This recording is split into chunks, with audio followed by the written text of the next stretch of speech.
welcome to you all. It's appropriate that I should conclude my remarks by introducing Chief James Trosper, a close friend and associate of Michael's, who will say a few words in the video clip which I'm about to trigger, I hope, and at the end of which he will say a prayer. So how appropriate is that we should begin these proceedings where we're talking about sacred matters, we're talking about traditional wisdom, we're talking about truth, beauty and goodness as it finds expression in the world's great mythological, sapiential and religious traditions.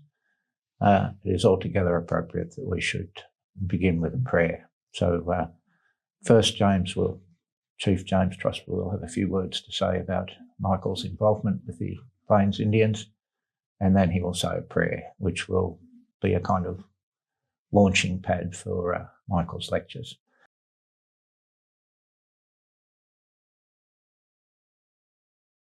I first met Michael in 1993. We were at a Sundance. They call that area the Wolf Mountains in Montana on the Crow Reservation. Tom Yellowtail was the Sundance chief for many years. He was a Crow medicine man and Sundance chief for the tribe. And he was the one that introduced me to Michael at that Sundance. I got to know Michael after that, and we became good friends and close. Our families are close. Michael is adopted into the Yellowtail family. Tom Yellowtail took him as a son. And in our native way, when somebody takes you as a relative, it's as if you become their blood relative. Michael knew my great-grandfather, John Trujillo. He spent a lot of time with my Grandpa John and Grandpa Tom Yellowtail, listening to their stories and learning from them. And so, you know, he holds a lot of wisdom and a lot of knowledge as well. And so we're just really grateful that he's helping to preserve that and perpetuate it today. Michael has done a lot for our native communities, and you know, the things that he does, he doesn't call attention to himself. A lot of times the work that he does quietly and without recognition. He's done a lot to help preserve our native language.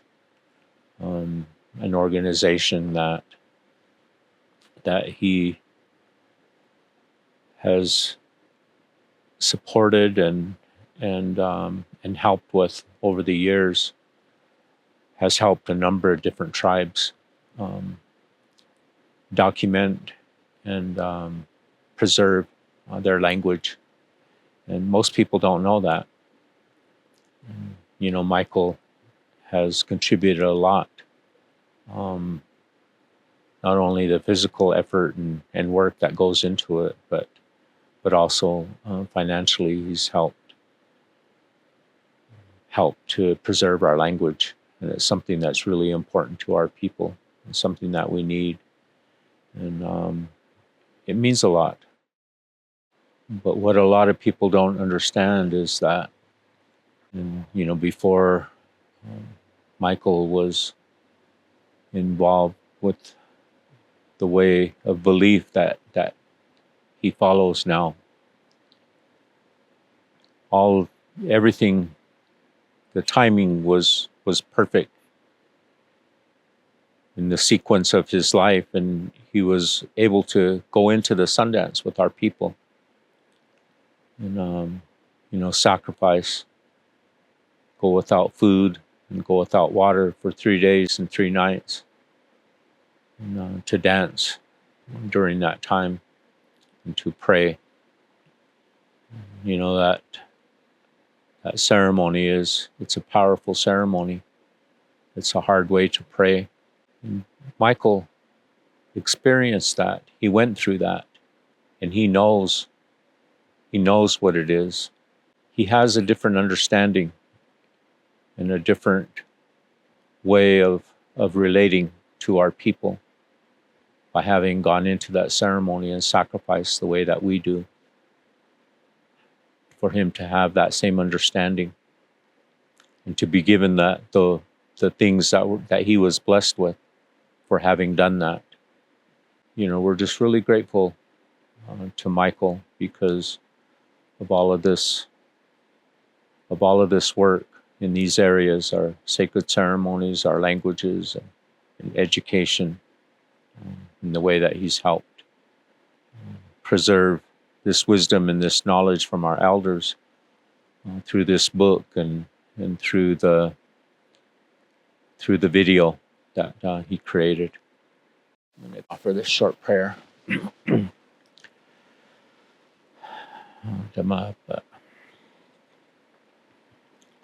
Our Father,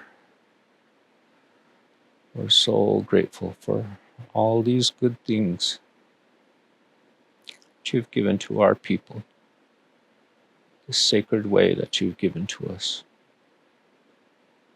to help us to live good lives. We pray and we ask that your blessings will be with our people, that we can stay strong in these ways, that we can live the good things that you've given to us, these good teachings, all these virtues that you've given to our people. We pray that your blessings will be upon Michael, that your spirit will be with him, and that the people that listen to him will be able to feel that spirit, and that he'll help them to understand. And we pray and we ask for your help and your guidance to be with him in this good work that he does among our people and among the people out there in the outside world. We pray and we ask for your blessings, your help, and your guidance. We say this in the name of our Dhammabavi. Us. Ho. Ho.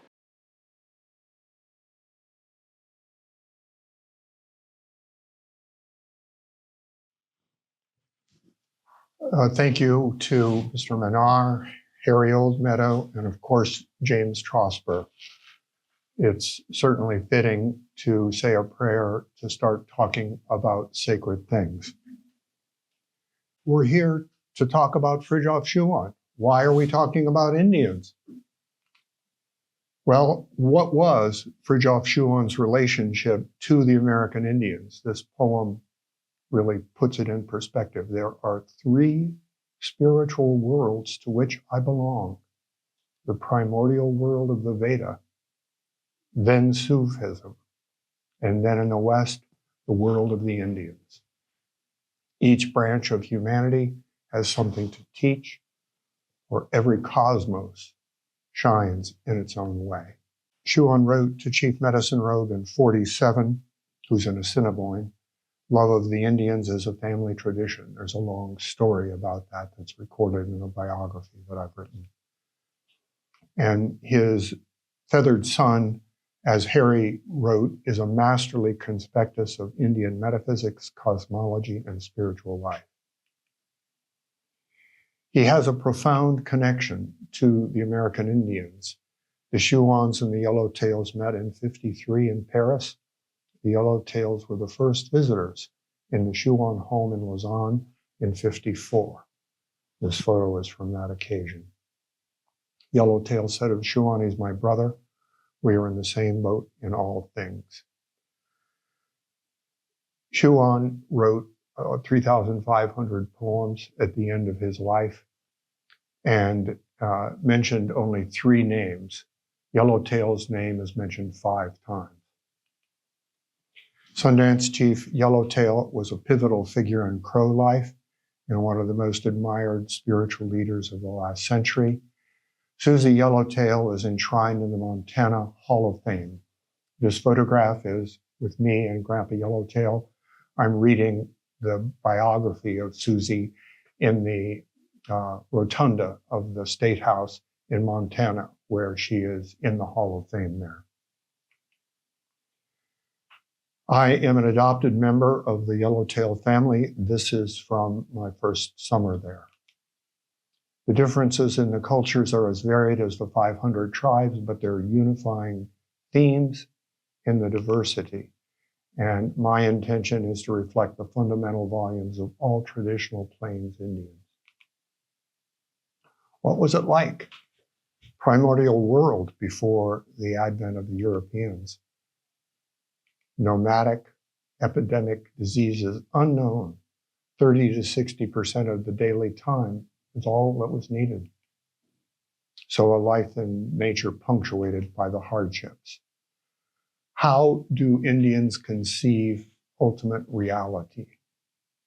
There is a universal belief in a great spirit. This is a film excerpt from the Sundance Way.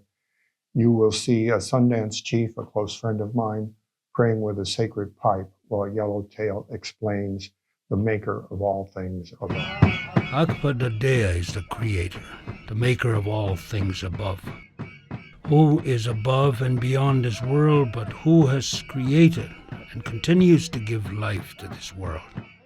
When we pray, we always say, Akpadadea, maker and creator of all things, we pray to you.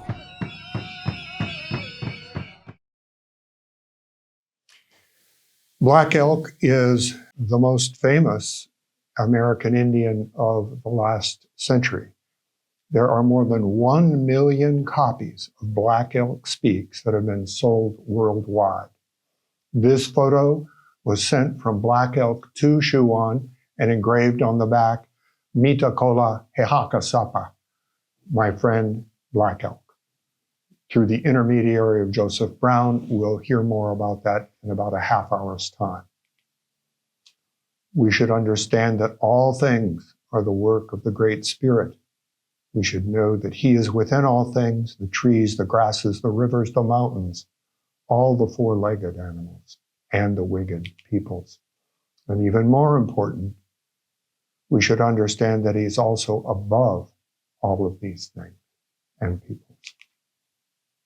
Schuon was asked, what is the religion of the Indians? If we consider the old Indian religion, we must first state, subject to many variations, there's nevertheless a unity based on the symbolism of the directions of space, on the use of the sacred pipe, and above all, on the idea of a supreme being. And this religion, too, with its many forms and its different symbols, is first discernment and then union. Discernment between this vanishing world of dreams and the everlasting reality which lies behind it, and union with this reality even on earth and in this life. Each religion, as you all know, has a defining manifestation, a theophany. It can be a person or words from God, the Quran, the Torah, and the Vedas. The defining theophany for the Plains Indians, but all American Indians, is virgin nature. A sacred spirit animates all creation. It's a profound interconnectedness. Each thing depends in a certain manner on all of the others. A primordial doctrine of nature. The Red Indian culture is grounded in the unwritten, altogether non-theological wisdom of God's free nature. Its book is the totality of God-created beings and things, beginning with the sacred direction. The Indian world signifies first and foremost the reading of the primordial doctrine in the phenomena of nature, and the experiencing of nature as the holy primordial home that everywhere manifests the Great Spirit and everywhere is filled with Him. And this consciousness gives the red man his dignity, composed of reverence for nature and of self-dominion. Creation stories are as varied as the tribes, again, reoccurring themes. God first created earth and the animals. The animals often help the Creator form the earth as we know it. Every element of nature is infused with a sacred spirit. We learn the different qualities of God by observing the qualities of all creation. Schuon again. Something that Ben Backelk had explained to us occurs to me at this moment. The Indians do not worship rocks, trees, and animals, but because man was created after all the other creatures, it is only through these creatures that he can approach God, which means that just as for us, a book or a God-man is symbol and mediator, so for the Red Indians, the whole of nature is symbol and mediator. This photograph is in 1959 with Ben Black Elk, South Dakota. Plains traditions are shamanistic. Each individual can have a personal revelation. The visions give teachings that accentuate different ways of understanding God. An animal or an element of creation, such as the thunder, may help the seeker. Medicine bundles preserve the spirit of the animal helper. The Indian beliefs are one of the most inclusive belief systems that exist. They accept all other religions, and one never argues about a person's spiritual beliefs. Humor is important to Plains Indians. It was and continues to be profoundly important. It can be a medicine, especially to cope with hardship, trauma, and social challenges. In many traditions, the clowns and contrarians have sacred roles that provide comedic, often inverted, performances during ceremonies to highlight societal standards, teach the children. Semi-divine tricksters are central to many traditions, Iktomi to the Lakota. Humor can also be just for fun. 71, great memories. The giveaway is a source of great prestige. This is a painting of a widow giving away all of the deceased husband's possessions. So everything given away to the tribe at death. There was a giveaway at births, naming ceremonies, puberty celebrations, receipt of any honor or death. Sitting Bull was in Buffalo Bill's Wild West show in New York City for 4 months. I trust everyone needs no introduction to Sitting Bull. He was often asked the same question: how can there be so much poverty in the big cities? He gave away almost all of the money he earned to newsboys and hobos. He wrote, "All the Indians pray to God for life and try to find out a good road and do nothing wrong in this life. This is what we want, to pray to God, but you did not believe us." Fundamental values. In 1910, the Boy Scouts of America were founded by Ernst Thompson Seton. Here he is making fire with a bow and a stick on these 3 essential values: reverence for nature, charity to your neighbor, and individual self-reliance. What was it as you read and learned about Indians that fascinated you? Oh, the Indian character first. Courage, incredible courage. Then self-domination. And dignity, the cult of dignity. Even now, when I was in the Far West, 30 or 40 years ago, they were very dignified, the old-timers. And this I liked very much, this dignity and generosity. No pettiness, do you see? Mm-hmm. Courage, dignity, generosity, and piety. They are always praying, do you see, to the Great Spirit. What are the reasons for most wars? Quest for territory, material wealth, religious differences. None of these apply to intertribal wars. Before European contact, the contact between the tribes was very limited prior to the coming of a horse. They had just traditional weapons. The primary reasons for battles was to court danger for individual and tribal honor, including protecting from trespass at disputed edges of territory. They never harm women and children, rarely scalp, and then only to honor the spirit of an extremely brave enemy. The first mutilations, massacres, were by Europeans. How then did a man become a chief? 4 war deeds: steal a horse, capture a weapon in hand-to-hand combat, lead a successful war party, and count first coup. If you look where the red circle is, you'll see that that's a medicine whip. This is a Charlie Russell painting. That man was not using a weapon, just first touch. The role of men: protection, hunting, teaching boys after the age of 8. Role of women: teach the girls, care for boys until 8, own the home, keep the camp. Women warriors were rare. This Onondaga proverb, the heart of the family is the mother, because life comes from her. Most clans, matrilineal. The lineal descent of the people of the 5 nations shall run through the female line. Women shall be considered the progenitors of the nation. They shall own the land and the soil. And this Cheyenne proverb is particularly on point. A nation is not conquered until the hearts of its women are on the ground. Then, no matter how brave its warriors or how strong its weapons, it is done. Role of the grandparents. Happy to be a grandparent, guiding the younger generations. The grandfathers and the grandmothers are in the children. Teach them well. Remember, your children are not your own, but are lent to you by the Creator.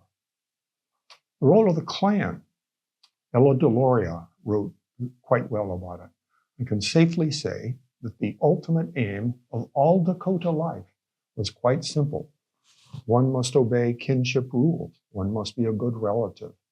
In the last analysis, every other consideration was secondary. Property, personal ambition, glory, good times, life itself. Without that aim and constant struggle to attain it, the people would no longer be Dakota in truth. The family unit, parents and child, was not the final and complete idea it is elsewhere. It was an integral part of the larger family, the Teospai, bound together with blood and marriage ties. The individual constituting these larger groups bore definite relationships to each other and owed one another definite duties. They functioned as a unit, materially and spiritually, in a never-ending interplay of honoring one to another, young and old. Her summary is apt. I am not afraid. I have relatives. The clans remain important. This is the grand entry of the Whistling Waters clan of the Crow tribe on July 4th, 1991. From the left, you have Thomas Yellowtail, Joe Medicine Crow, myself, and then John Pretty on top. I'm a clan brother with Joe Medicine Crow and Pretty on top. We'll hear about them later. Joe Medicine Crow was awarded the Presidential Medal of Freedom, America's highest civilian honor. John Pretty on top, we'll hear about him a bit later, but very important people in my life as well. Where are we? We have an overview of the culture and worldview. Now we explore their spiritual practices.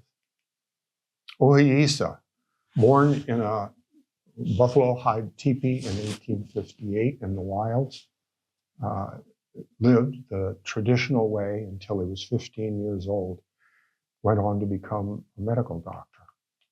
We will hear his wisdom several times over the coming days. In the life of the Indian, there was only one inevitable duty, the duty of prayer. His daily devotions were more necessary to him than daily food.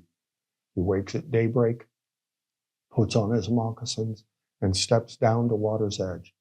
Here he throws handfuls of cold, clear water into his face or plunges in bodily. After that, he stands erect before the advancing dawn, facing the sun as it dances on the horizon, and offers his unspoken orison. His mate may precede or follow him in his devotions, but never accompanies him. Each soul must meet the morning sun, the new sweet earth, in the great silence alone. The spiritual roles of men and women are equal. The celestial messengers tend to be women. Women have visions and are intercessors with the sacred. Some ceremonies are separate for men and women, but the women are equal participants in the most important: the vision quest, the sweat lodge, prayer with the pipe. Thomas Yellowtail's words explain the sweat lodge and the vision quest.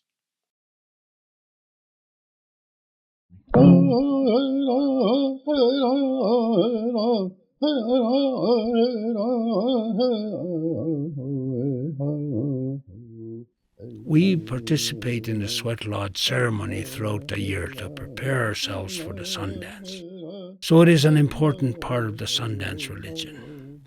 When a person has the proper intention and observes all of the rules, the sweat lodge purifies the person not only on the outside, but also throughout his inner being. The sweat lodge is called the little brother of the big lodge, the Sundance Lodge. It is similar in construction. You cut 12 small poles from tree saplings and bend them over and tie them together. You should say a prayer before cutting each tree, because the tree has allowed us to use it for our prayer ceremony. I have already spoken about the meaning of the form of the Sundance Lodge, and this meaning is also true for the sweat lodge.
We should always offer a smoke and prayer before and after each sweat lodge ceremony.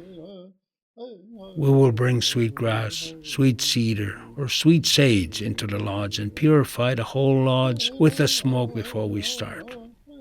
We can also purify the lodge with the smoke from the kinnicknick tobacco used in the pipe while we pray.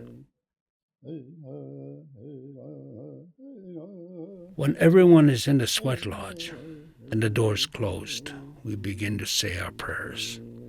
As we pray, we throw dippers of water on the rocks, and steam fills the entire lodge. The prayers are the same as the Sundance prayers we have talked about. All of the participants should be praying right along during the entire ceremony. Everyone may not be praying out loud. That doesn't matter. But one should pray in one's heart during the sacred ceremony. That is the purpose of the ceremony, to purify the participants both inside and outside. There is no light in the lodge except the red glow of the hot rocks. The smell of the sacred incense fills the air. We have entered into another world, which is beyond our physical world. When the water is thrown onto the rocks, the heat does not merely cleanse us on the outside. It also goes all the way into our hearts. We know that we must suffer the ordeal of the heat in order to purify ourselves. In that way, we can re-emerge from the sweat lodge at the end of the ceremony as new men who have been shown the light of the wisdom of our spiritual heritage for the first time. This allows us to participate in all of our daily tasks with the fresh remembrance of our position on the earth and our continuous obligation to walk on this earth in accordance with the sacred ways.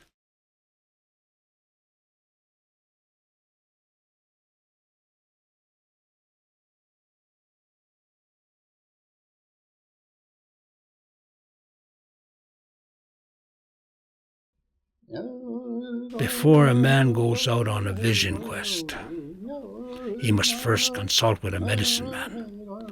A man must be humble before the great mysteries will grant him anything. A humble man will ask for guidance from a spiritual man. The instructions for the prayer may depend on the young man's intention.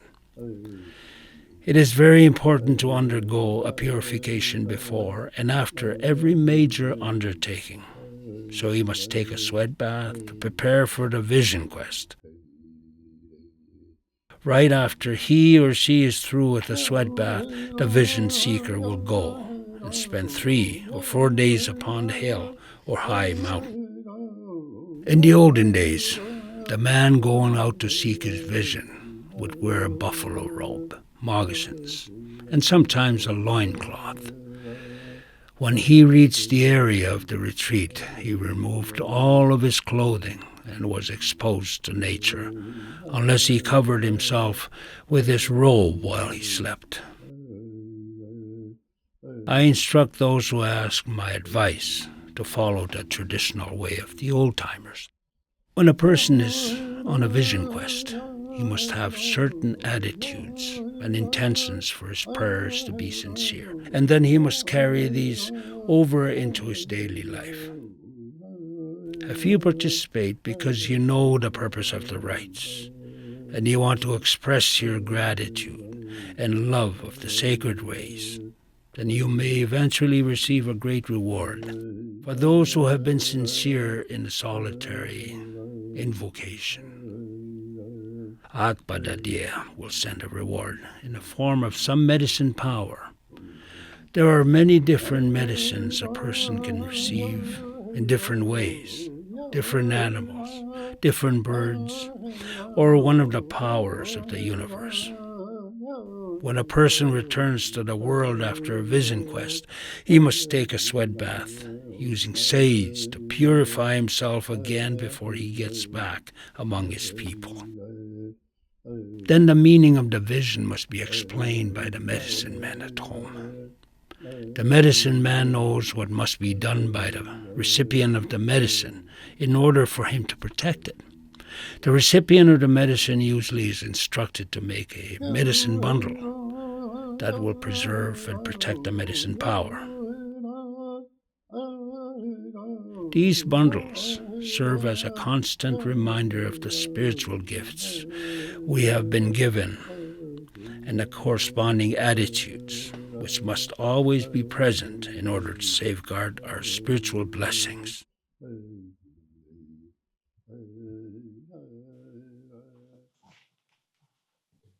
The sun dance is a rite of both tribal and world renewal, in addition to the individual relationship to God. It is a recurring central rite. This is the remarkable story of the preservation of an ancient cultural and spiritual way of life, the Sundance Way. Although the form of the Sundance varies amongst the tribes, the intention of personal, tribal, and world renewal through days of suffering and prayer is a common theme. Spiritual leaders from many tribes fought to maintain the Sundance of their grandfathers, in the face of a government bent on its destruction.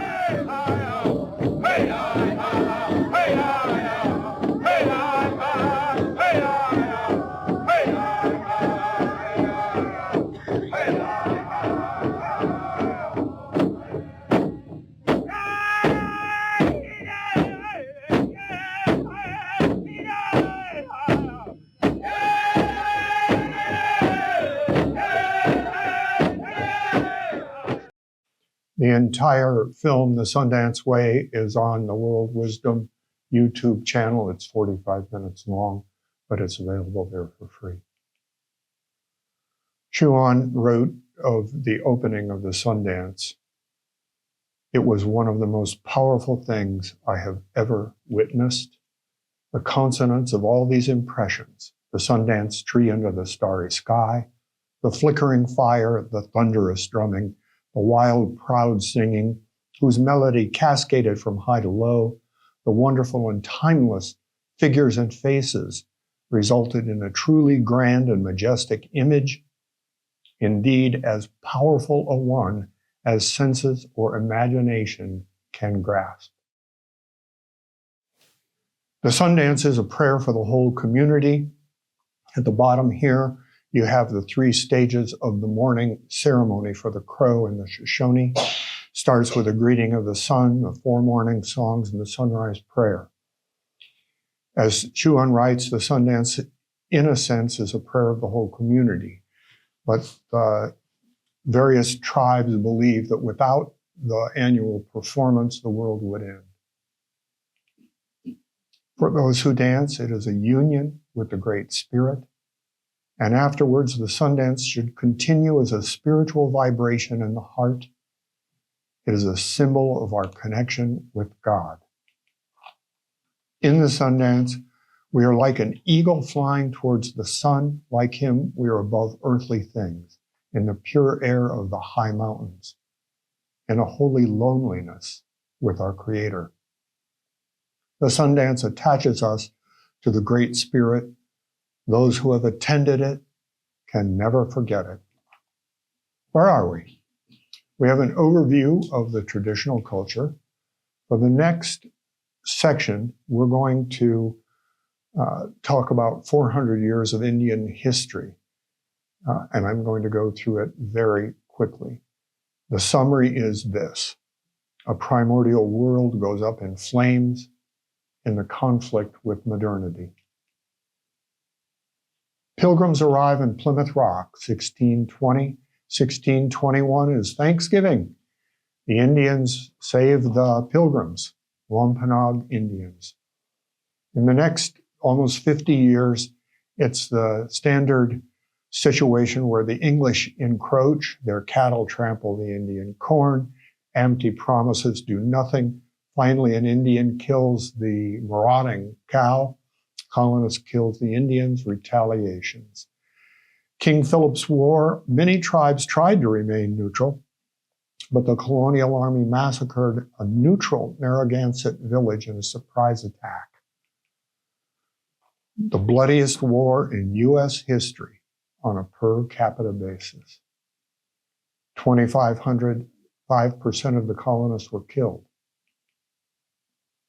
50% of the Indians were killed. 4 tribes ceased to exist. Captives sent to the Bahamas. The son of the chief who welcomed the Pilgrims is drawn and quartered. The Indians, as you probably know, did not have a written language. The winter count was their annual summary. Each year there was a special symbol of the happening. In the year 1780 was the first major epidemic coming to the Sioux. Many died of smallpox. The European diseases ultimately killed over 80% of all native people. Cherokee's one good example, one of the 5 civilized tribes. They did everything that the European conquerors told them to do. They had their own bilingual newspaper. You see here their houses. In the bottom right is the courthouse. But Congress enacted the Indian removal. They created an Indian territory in Oklahoma, forever secure, the Cherokee herded into concentration camps, and they had to migrate from their area in the yellow to the red. During this time, 33% of the tribe died. 33% of the tribe died. 1862, the Transcontinental Railroad starts. 20 million buffalo remain, but the wanton slaughter begins. Red Cloud's War. Up until very recently, the only war ever lost by the United States military. This is the 68 Council. So the Sioux won the war. They retained very large part of South Dakota, you see here in blue, and they were guaranteed the right to hunt in the unceded territory. Completion of the Transcontinental brings buffalo hides and bones to eastern markets and settlers to the west. You can see the wanton slaughter. Gold discovered in the South Dakota hills, Custer's last stand. The Sioux and the Cheyenne wipe out Custer, and the 7th Cavalry. We'll come back to that. The result was that it accelerated the extermination of the buffalo as a stated policy to force all Indians onto reservations. 1881, the virtual extinction of the buffalo. As few as 2,000 exist, and there may have been as many as 100 million in 1500 when the Europeans first came.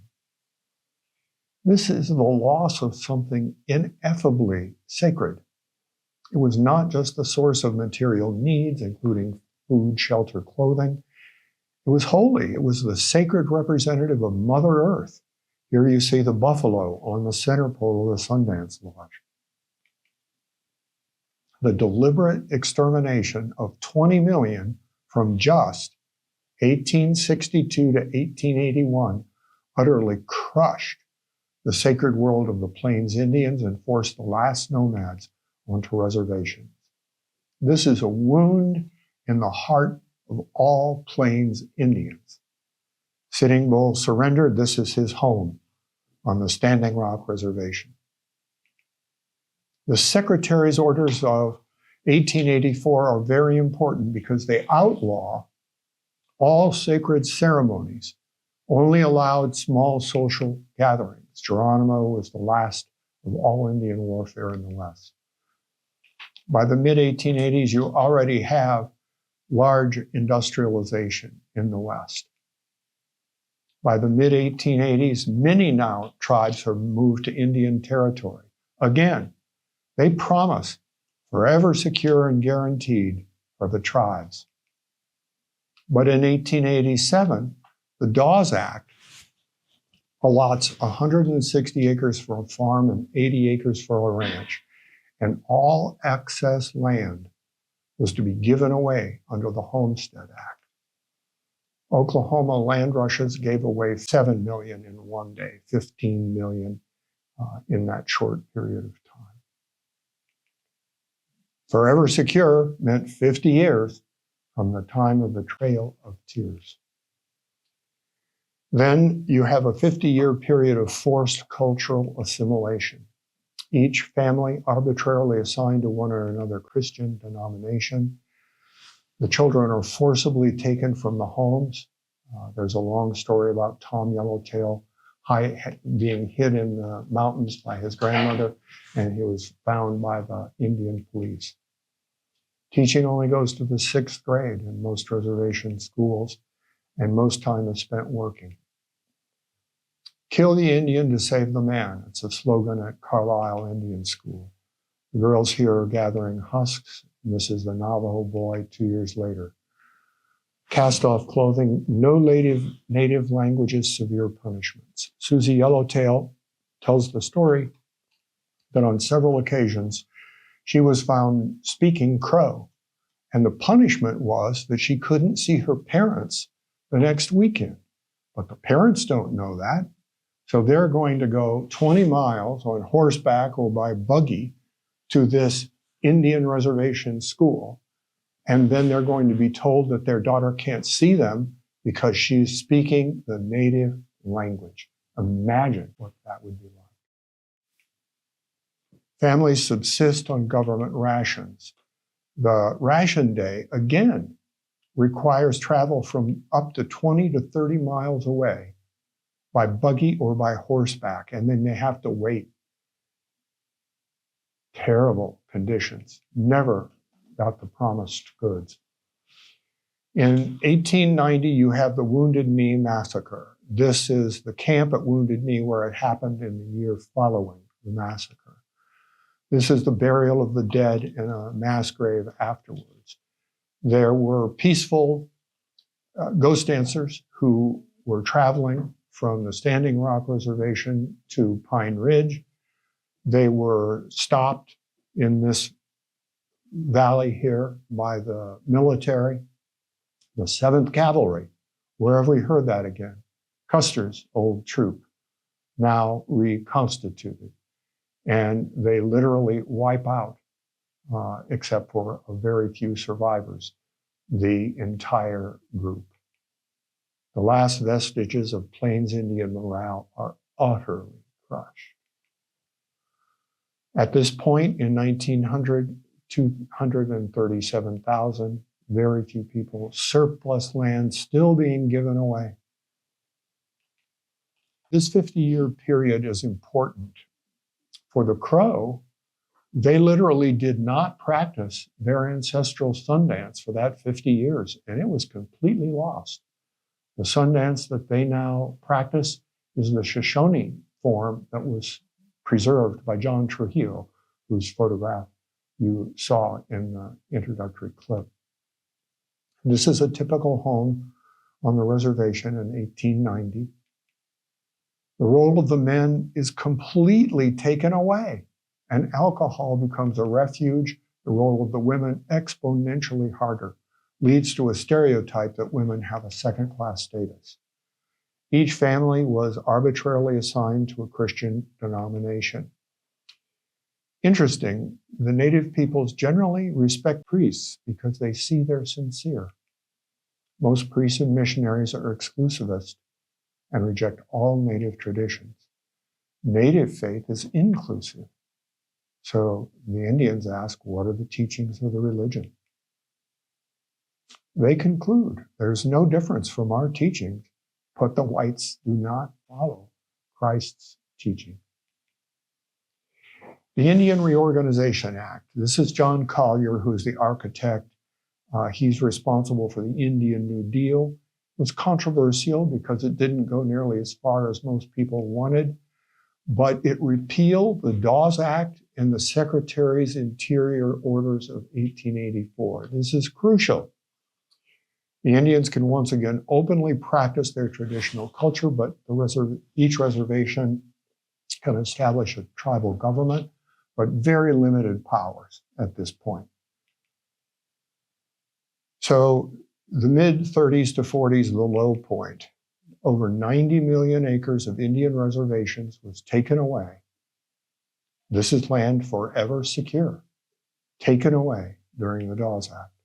The loss of many sacred ceremonies, again, including the Crow Sundance. Intense poverty from the loss of the land and the hardship.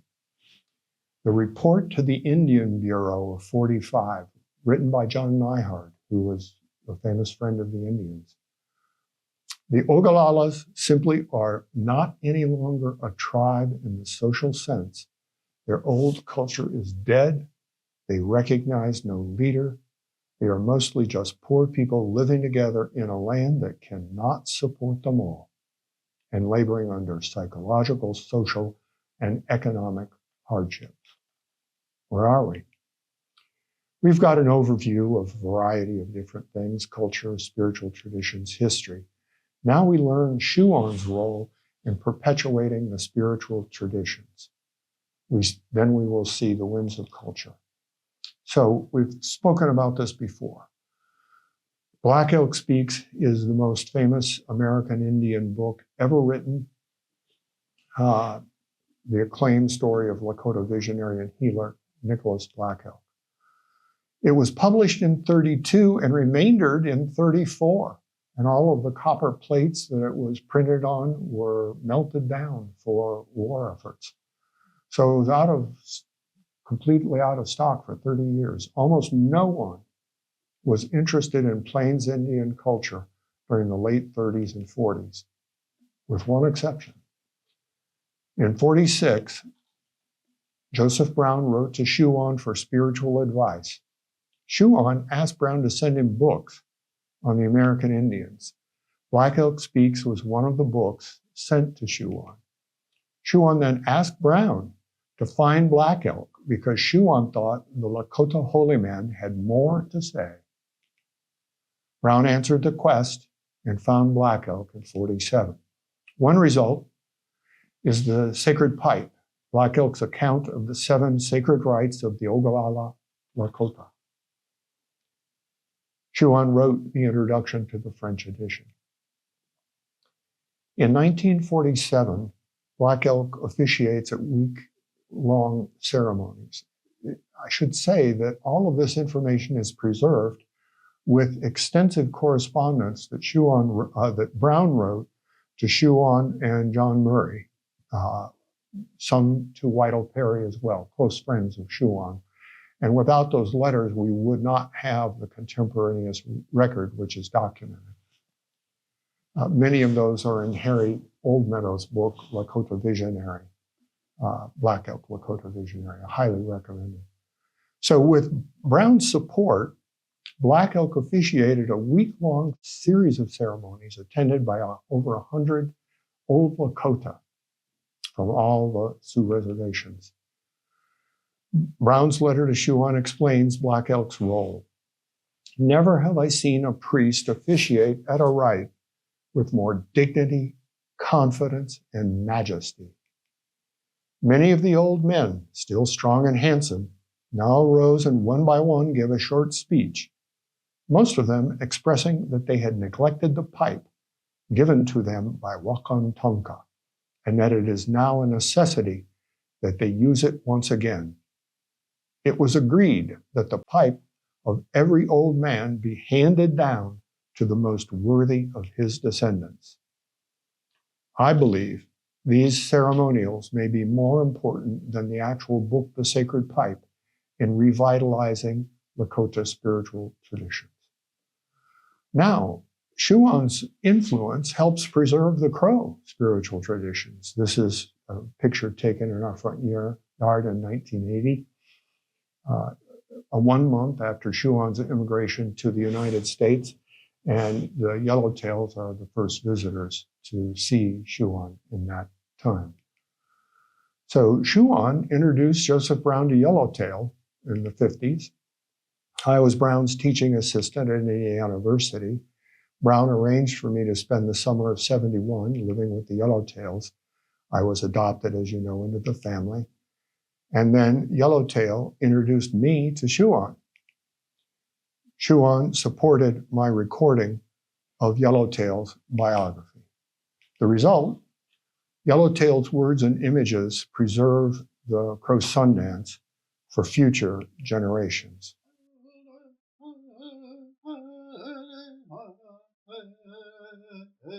American Indians are reluctant to speak about their sacred ways to outsiders. However, over the last 150 years, spiritual leaders from many tribes have spoken about their sacred ceremonies because they believed that it was important to preserve their sacred wisdom for future generations. In every case, their decision was preceded by prayer and a request for guidance from their medicine fathers. Yellowtail's book about the Crow Shoshone Sundance is one example. When Yellowtail received the certitude from his medicine fathers that he should record and preserve his sacred wisdom, he entrusted the task to his adopted son, Michael Fitzgerald. Fitzgerald met Susie Yellowtail in 1970 when she came to speak at Indiana University. Fitzgerald spent the following summer living in the Yellowtail's home in Wyola, Montana. Every year thereafter, the Fitzgerald family visited the Yellowtails during the summer. always attending the annual Sundance, and often camping with the Yellowtails.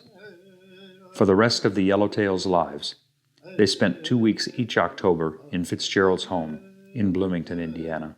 Following the death of Susie Yellowtail, Thomas Yellowtail spent a month with the Fitzgeralds.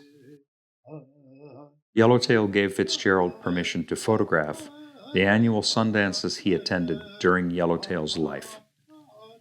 In addition, he gave Fitzgerald exclusive permission to videotape the 1989 Crow Sundance held in Yellowtail's honor. This authorization by Yellowtail created a unique visual record to help accomplish Yellowtail's desire to preserve and explain the Sundance religion for future generations.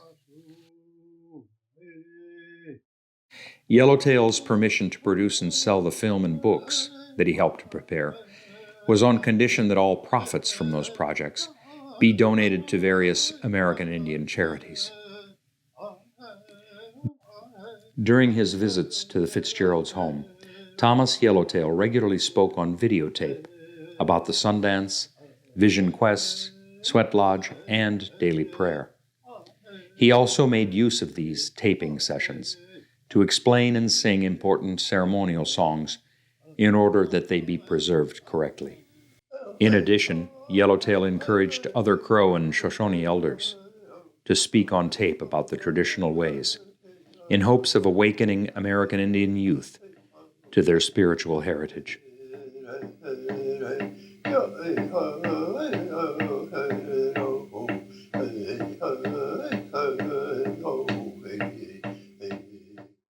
The Yellowtail book and the film that was produced by Michael. It's really a guide for the wisdom of how to conduct those sacred ceremonies, and the purpose and the meaning behind them are all contained in that book.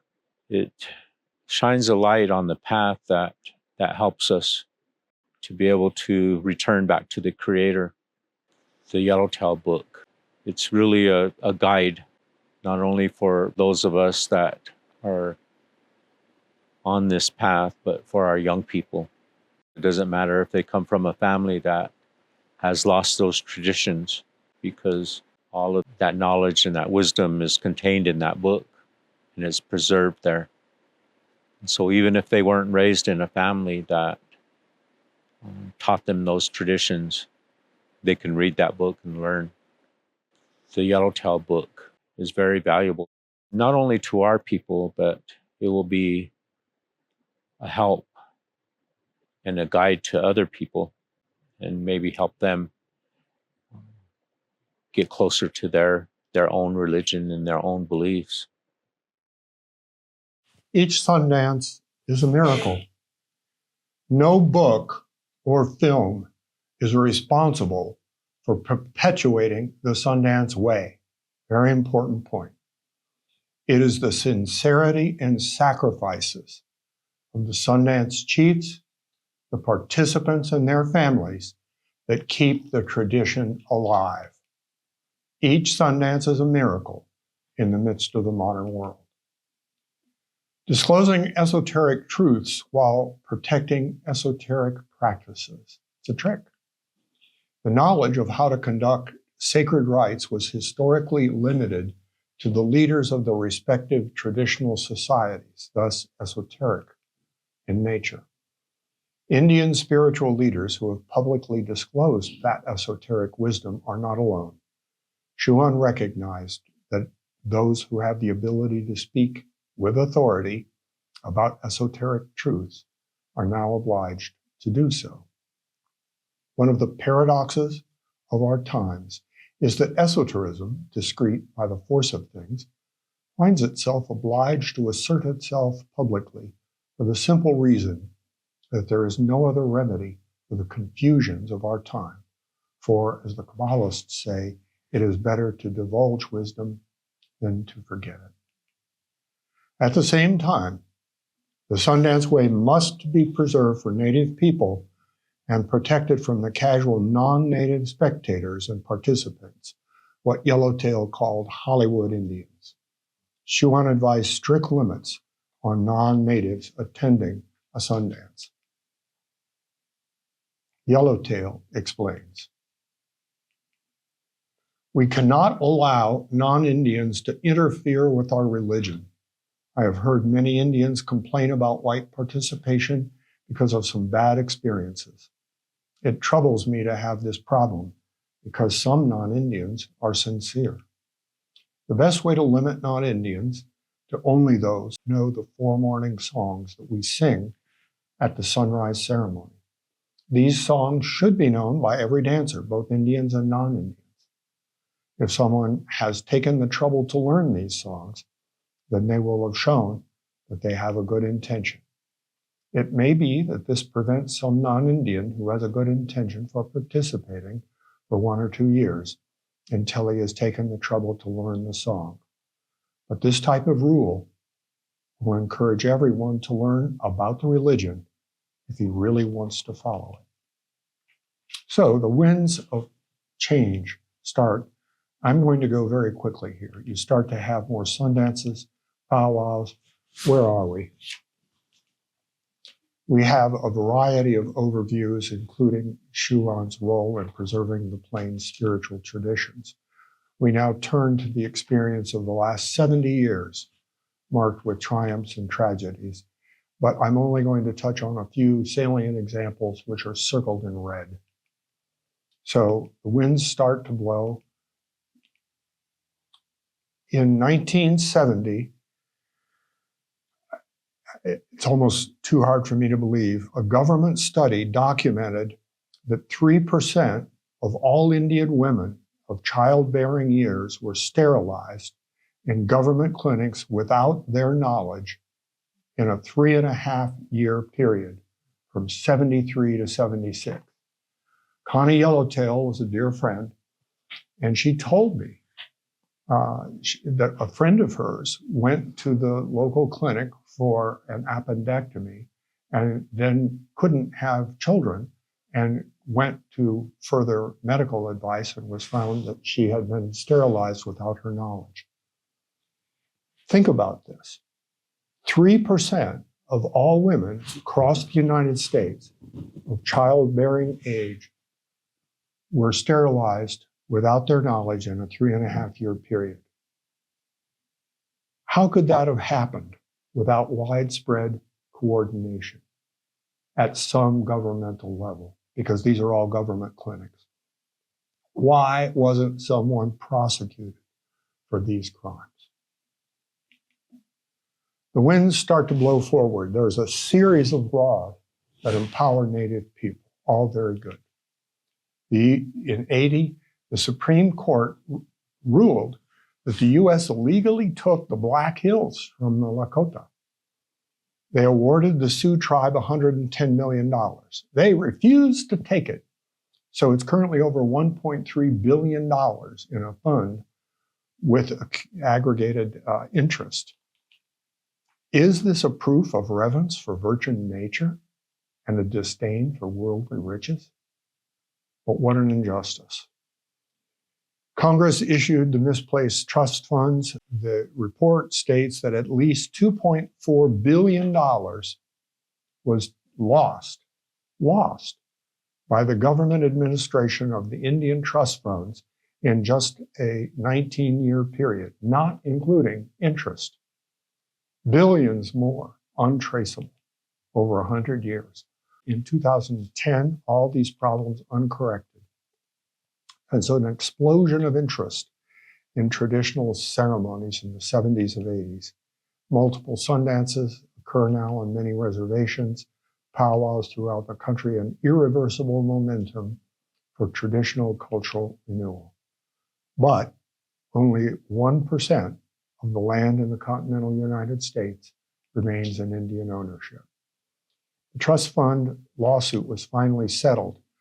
$1.4 billion, less than $2,000 per person.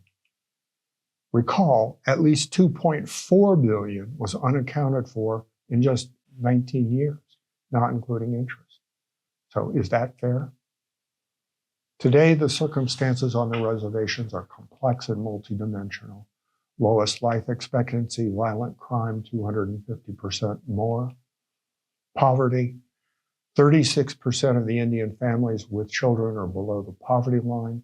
6 of the 7 poorest counties in the United States are on Sioux reservations in South Dakota and North Dakota. Outstanding problems, no end in sight. Has our country repaid the debt it owes to American Indians? So, we've witnessed the disastrous clash. The so-called enlightened civilization continues to treat our indigenous peoples unfairly. We now explore the lessons. Why do 70% of First Peoples prefer to retain their cultural identity and live on or within an hour's drive of a reservation? These are some of my close friends. American Indians speak of the idea of living in 2 worlds, one represented by the traditional cultural ideas of the ancestors, the other by modern industrialized world. The encounter, as we know, was tragic. It was crushed by Europeans who acted in large part in the name of Christianity. American Indians have good cause for intense hatred, both ethnic and religious. So how did the Plains people view Christianity? Fascinating paradox. On the one hand, Native people intensely oppose their European conquerors and reject the modern industrial civilization. On the other hand, traditional Plains people overwhelmingly accepted Christianity. Christ appears as an irresistible spiritual reality. Spiritual teachings are identical. Christ and the Christians, early Christians, were persecuted by the governments of their time. Many Indians become dual participants in Christianity and their ancestral traditions. The testimony of some of history's most prominent Native people provides an insight. This is an interesting question. Why did a Crow Sundance chief, John Pretty on Top, my clan brother, why was he chosen to represent all American Indians at the very first Pray for Peace Day in Assisi with the Pope and the Dalai Lama? The reason? He was told that he was selected because he was the only American Indian spiritual leader who was not also a Christian. Now, there may be a little hyperbole there, but I think it's true, and it is certainly what he was told. Here's John Trujillo again. Do not mix the rites of other different religions. It's bad medicine to mix a practice of one religion into the rites of another religion. Plains peoples will fervently take part in their ancestral rites in the traditional manner, and then later go to church and pray in a Christian manner. Sitting Bull, we both pray to only one God. You should say nothing against our religion, for we say nothing against yours. You pray to God, so do all of us Indians, as well as the whites. We both pray to only one God who made us all. So how do traditional First Peoples understand other religions? Yellowtail explained. As we know, this earth is round like a wagon wheel. In a wagon wheel, all the spokes are set into the center. The circle of the wheel is round, and all spokes come from the center. And the center is you, Aqaba Nadia, the maker of all things above. Each spoke can be considered as a different religion of the world, which has been given by you to different people and different races. All of the people of the world are on the rim of the wheel, and they must follow one of the spokes to the center. We all pray to the same God, to you. Help us to see this wisdom. Aho. Aho. So what does an Indian paragon conclude? we're back to Charles Eastman. I've come to the conclusion that this Jesus was an Indian. He was opposed to material acquisition and to great possessions. He was inclined to peace. He was as unpractical as any Indian and set no price on his labor of love. These are not the principles on which the white man has founded his religion. That was recounted to Oheiisa by an elder. Here's his conclusion. It is my personal belief, after 35 years' experience of it, that there is no such thing as a Christian civilization. I believe that Christianity and modern civilization are opposed and irreconcilable, and that the spirit of Christianity and of our ancient religion is essentially the same. I'm going to allow Mr. Menard to close with an eagle's eye view. The destiny of the red man is tragic in the true sense of the word, a tragedy being a desperate situation caused not by chance, but by the fatal clash of two principles. The crushing of the Indian race is tragic because in its deepest and most intimate nature, this noble people was opposed to assimilation. The red man could only conquer or die. It is the spiritual basis of this alternative which confers on the destiny of the red race an aspect of grandeur and martyrdom. It was not simply because they were the weaker side that the Indians succumbed. They did so because they represented a nobility and a spirituality that was incompatible with the white man's commercialism, because they embodied a character, an idea, a principle, and being what they were, they could not be unfaithful to themselves. This great drama might be defined as the struggle not only between a materialistic civilization and another that was chivalrous and spiritual, but also between urban civilization, in the strictly human and pejorative sense of this term, with all its implications of artifice and servility, and the kingdom of nature considered as the majestic, pure, limitless raiment of the divine spirit. And it is from this idea of the final victory of nature, final because it is primordial, that the Indians draw their inexhaustible patience in the face of the misfortunes of their race. Nature, of which they feel themselves to be embodiments, and which is at the same time their sanctuary, will end by conquering this artificial and sacrilegious world. For it is the garment, the breath, the very hand of the Great Spirit. Thank you, sir. Now, imagine you're an Indian in the late 19th century.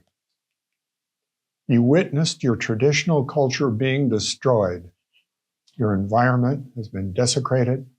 Your sacred lights are lost, and the dominant society is largely bereft of virtue. And there's no going back for the collectivity. What is your response? So where are we? We have been introduced to a variety of elements of the Plains Indian beliefs, culture, spiritual practices, and their response to the religion of their subjugators. As our week unfolds, we will continue to consider if Native beliefs can help us understand the root causes for the environmental crisis, better understand the key tenets of the perennial philosophy, provide a model for interfaith dialogue, and provide a model for each person to make your choice about your individual spiritual life.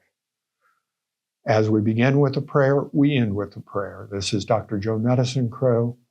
He actually won all of the elements of a traditional war chief in World War II.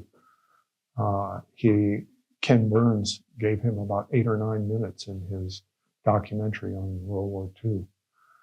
Presidential Medal of Freedom recipient. We'll close.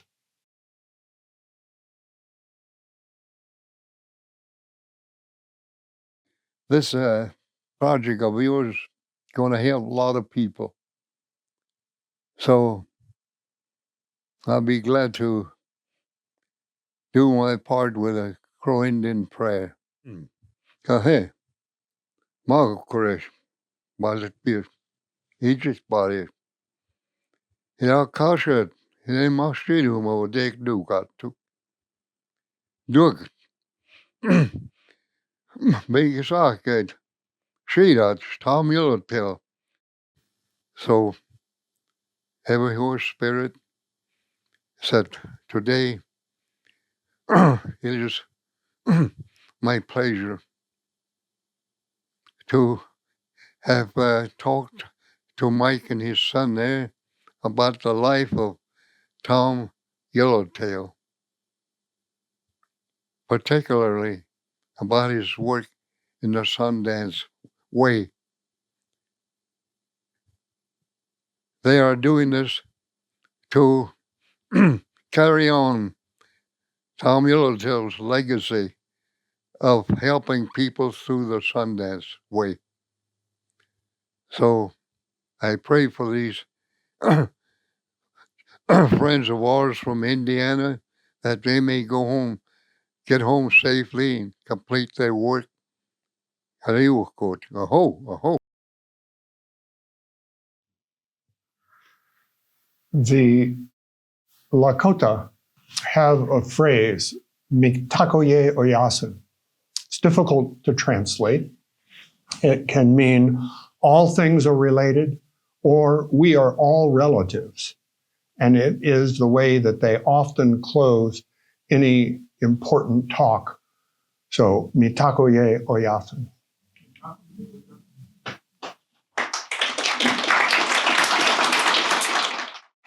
So we've got about 20 minutes left for Q&A. I went over with my talk.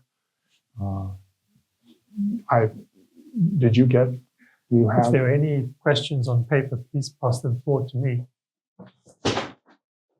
Thank you. You can go ahead and ask one of the collected earlier. So here, granted we can benefit from the wisdom of all authentic traditions, could we say that the Native American tradition is supraformal so that all can benefit from following in practice as well? What would be the conditions for such practice? Well, practice. We're talking about syncretism. The American Indian possibility, yes, it's supraformal to answer that question, but it's very difficult for me to recommend to anyone that they would try to follow the American Indian way in addition to their own tradition. Does it imply in addition or alone?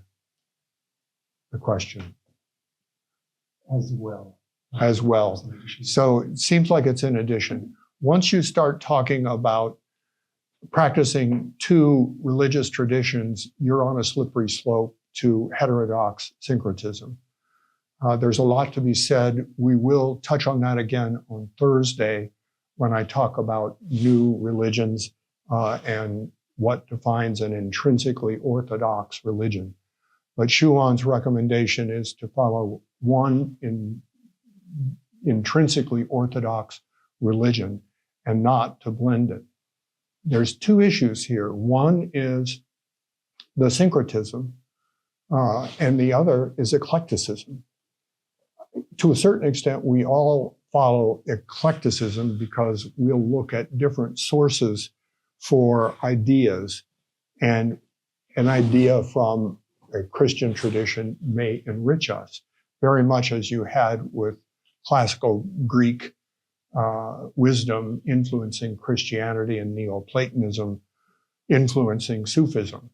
These are examples of eclecticism, but with the literally practicing two, yes, the American Indians are doing it, but it's not something that I think we can recommend as a practice.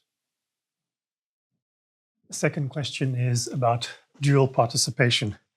Key proponents such as Charles Eastman and Black Elk were known for practicing their ancestral tradition as well as the Christianity that was introduced to them. Could you say a bit more about the dual participation? Well, to a certain extent, we've touched upon it, but Schuon points out that a shamanism is a special possibility because a religion is a crystallized form. A shamanism, and you have this situation with Shinto in Japan, with Buddhism, and the Bonpo and Taoism in Chinese. These are examples of shamanisms that are, in effect, close to and embracing a religious form, but it's not two crystallized forms. It's not two religions. And so it can be done to have a dual participation with those who are in the shamanistic traditions. But as Trujillo said, it's important not to mix the sacred rites.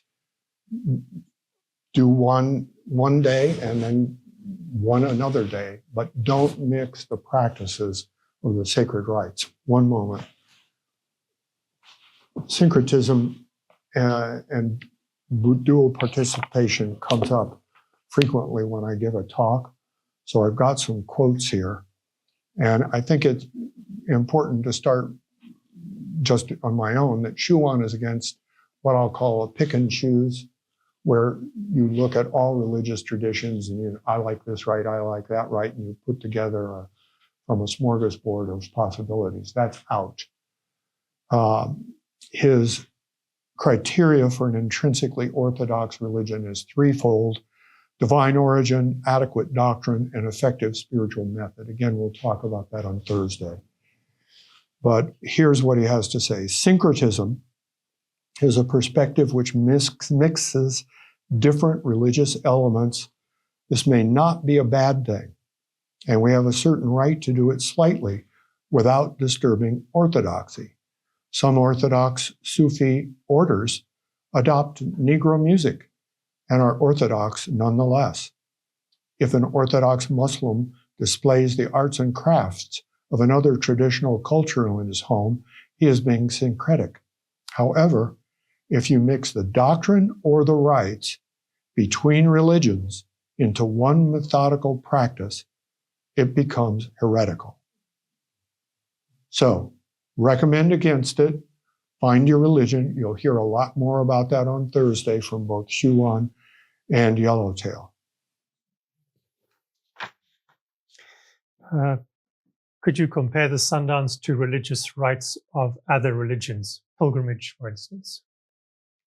Well, the Sundance, as we said, has two elements. One is the individual praying to God, as represented by the center pole. The center pole is God who touches down and makes that holy during the Sundance.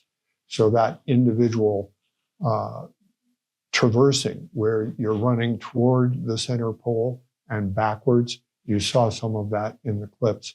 That is a sacred pilgrimage. From the perimeter, the symbolism of the Sundance Lodge is that the modern world, the world that forms, so to say, the illusion is on the perimeter. And as you move toward the center, you move toward God.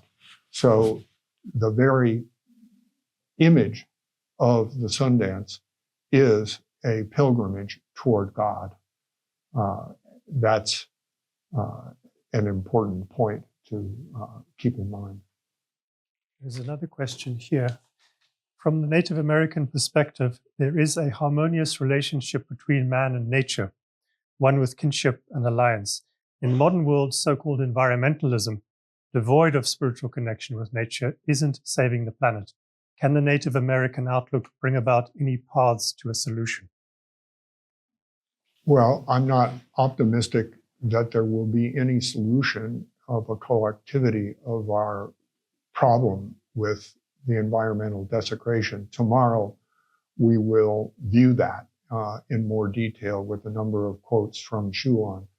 But I think the short answer is that certainly the beliefs of the American Indians, once you understand that you are literally a relative with all creation, particularly the animals, the directions, but all creation, once you know that you are a relative, you can't destroy your mother and your father. So if you adopt the Indian point of view individually, each of those individuals who adopts that point of view will, in their own small way, be a partial solution to the environmental crisis. But it's a major problem. If I had not, I came close to being an environmental activist in my youth. I'll just leave it at that. So many American Indians belong to the Native American Church. What do you think about the ritual use of peyote? Good question. I'll answer that with some stories. This one from John Trujillo, and Yellowtail has it in his book. When John Trujillo was a young man, he took a vision quest in a cave in a lightning storm, and lightning hit him and he was knocked out. His people that he was with, the two men, left him there to thinking he was dead. He was not. He had a 3-day visionary experience, meeting Seven Arrows, one of the medicine fathers who preserved the Sundance during its time of lapse. Seven Arrows showed him 2 paths going up over the hill. One path went up just a little bit to here and stopped. The other went on and on and on without end. This medicine father turned to Trujillo and said, you have to choose a path. You can't take 2 paths. This path that goes up here just a little ways and stops right here is the peyote path. This path that goes on and on without end is the Sundance way. Choose. And Trujillo chose the Sundance way. But I asked Schuon, Mr. Schuon, some years later, I told him the story and asked him what he thought, and he said it's exactly that. He also said that during his summers, the 2 summers he spent living with the Indians, he was asked on a number of occasions if he would like to participate in a peyote ritual, and each time he declined. So I think those stories put it in the proper context. Another question. Schuon used the term old-timers. Can you help us understand what it means to be an old-timer? Not very well, no. When people ask me that, I always say I'd like to tell you, but I can't, because one of the most grievous troubles in this current day is the fact that there are no great examples. You have very few sages and saints. Yellowtail was a man who lived in the real world, not the world of forms that we live in, this transitory reality, artificial reality and effect that we live in. And he was always praying in his heart, or singing a Sundance song, or thinking about what he had to do for that summer's Sundance. So here's someone who is not really of this world. Mr. Schuon was exactly the same. I've told the story before that we were interviewing him on film in, would have been 92. And we had a lapel mic on him, as I have on me right now. And we had no idea while we were in the other room that it was on, but we had left the lapel mic on. So when we eventually reviewed the film, he was silently just invoking on his breath the name of God, in and out, in and out. So here's a man who's God-centered. He was conscious at every moment of a focus on the next world and what is real with the Supreme Being. Another question. Why did some tribes make peace quickly while other tribes fought almost to the end, like the Sioux? It's another good question. Each tribe eventually came to the certitude that they'd lost, that their way was gone. And there are different ways that they came to that certitude. The Lakota and the Sioux, with Sitting Bull and many of the holdouts, fought almost to the end. Literally, they were in a situation where there was nothing left. The story of Chief Joseph running from the pursuing army, almost getting there, but finally there was no way that they could go those last 20 miles. So those tribes fought to the death. And if you had been a young brave and you'd lost your family, you would probably be inclined to do that. But now let's turn to the Crow. Plenty Coups was the most famous of the Crow chiefs. He had a vision as a youth. The vision was that it was a beautiful plain in front of him. There were buffalo, teepees, large oak trees, just an idyllic circumstance. And then a huge cataclysmic storm came in, ripped everything up. When the storm cleared, the only tree that was left was the willow tree that bent in the wind. All the oaks were gone that had resisted with their might and their strength. All of the wingeds were gone. The only one that was left was the chickadee. And the chickadee is the bird that mimics the call of other people. So he learns from others and mimics. And gone were all of the buffalo. And in its place were a strange new animal with long horns, cattle. No one had ever seen those at that time. So he told this story to the learned elders. And they said, oh my goodness, this is really the story of what's happening with the influx that's coming of the European industrialization. And we can't withstand it. So the Crow were one of the first to make peace. Again, they had a certitude. Plenty Coups became the most famous of the Crow chiefs. And this vision really saved, to a large extent, a lot of suffering of the Crow. When I look at all of the different reservations in the West, the Crow Reservation is the most fertile and productive from an agricultural point of view. The Lakota, the least. Mr. Schuon explained that when he drove around the Lakota reservation, the way he knew if he was on the Lakota reservation was if the land was completely worthless for any economic or agricultural enterprise. So the Lakota were punished very, very greatly for their resistance. But again, coming back to the essence, each one eventually learned, but in different ways. You said the Sundance has three intentions: individual, tribal, and world renewal. Are the intentions the same for every tribe? First, the Sundance is a right of the Plains Indians. Indians in many other geographic locations don't necessarily have a Sundance. The Crow accentuate really the individual relationship to God, the Supreme Being. And their morning sunrise ceremony is the world renewal. The Cheyenne are on the other extreme.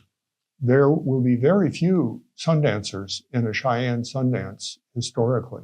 There are a few more now, I understand, but the ones we saw, and historically you might have 9, you might have 13, and a great deal of the Cheyenne ritual of the Sundance takes place in teepees, away from the public. And there's painting, there's singing of songs. So there are secret rituals which are really done in private. And that represents world renewal. So for those 13 or however many people there are participating, there is an individual relationship to God, but the accentuation is really on the tribal renewal and the world renewal. The Lakota and Sioux in between, I would say. You have now many of the Sundances, we were at 2 with Fool's Crow, where there were probably 150 people dancing. There are differences in the rite, but with the Lakota, each dancer brings a sacred pipe into the lodge. They're put in a special sacred place. And then at different moments, depends, but maybe somewhere between 4 to 8 dancers will come to the perimeter facing the audience with their pipes and ask an audience member to come. And then they ritually give them, but take them back 4 times. On the 4th time, they transfer the pipe to the person from the audience and they go back. And then there will be, let's say, 20 people from the audience who will be sharing that and smoking that sacred pipe and offering that prayer. So that is the tribal aspect of it. There are a number of other points, but you also have in the Lakota way, the piercing, which has direct symbolism of the connection to heaven, to God, touching down on earth. So with the Lakota, you have really quite a good balance of both. A last question, perhaps. Did Schuon recommend any specific books on the American Indians? In a number of different contexts, there were several books that he recommended, and there were also some that he quoted long out of print. Hartley Burr Alexander's The World's Rim was a required reading by Joseph Brown.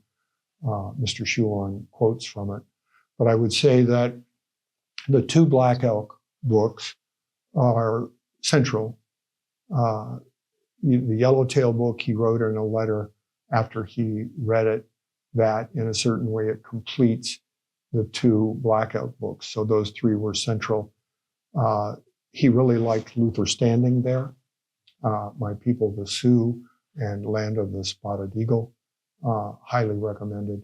Fool's Crow book. Fool's Crow was Black Elk's nephew. He was a very famous medicine man, Sundance chief in the last half of the 20th century, and attributes everything he knew to Black Elk. So things keep coming back to Black Elk in the Lakota way. I would say that those are, Harry, what would you add? I think you've covered it very well, Michael. I mean, the ultimate book, in my point of view, and perhaps from yours, is Schuon's own book, The Feathered Son, which is incomparable. I think I don't know how many of you can hear Harry. He's pointed out that The Feathered Son, Schuon's own book, is really the ultimate. And I should have added that Mr. Schuon really liked the various anthologies of Indian oratory and quotes often from the various sources. But unfortunately, in the history of the European encroachment, it happened so quickly in the eastern areas that you have very few accounts that are contemporaneous during that time of the lost traditions. But I like Harry's book, as I've mentioned before, provides a lot of context for Joseph Brown, Black Elk, and Mr. Schuon in their roles. Can we call it a day?